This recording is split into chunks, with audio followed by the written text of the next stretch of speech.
In 2016, we watched Pink and called it important, progressive.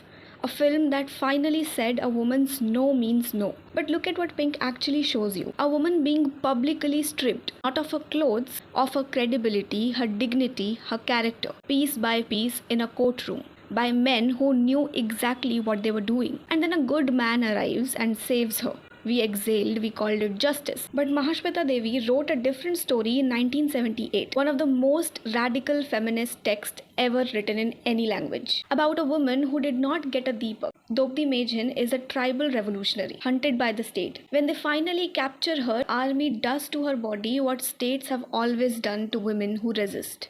Use it as a battlefield. And then they summon her to the officer's tent. Draupadi walks out, naked, bleeding, and refuses to cover herself. In the Mahabharata, when Draupadi is being stripped, Sri Krishna intervenes. Man's divine power saves her modesty. Mahasweta Devi rewrote that scene. Draupadi gets no miracle, no intervention. So she becomes the miracle herself. She walks up to that army officer, naked and bleeding, and says, "You stripped me, but how can you clothe me again? What more can you do?" The Sena Nayak who has fought wars, ordered deaths, crushed a revolution is terrified.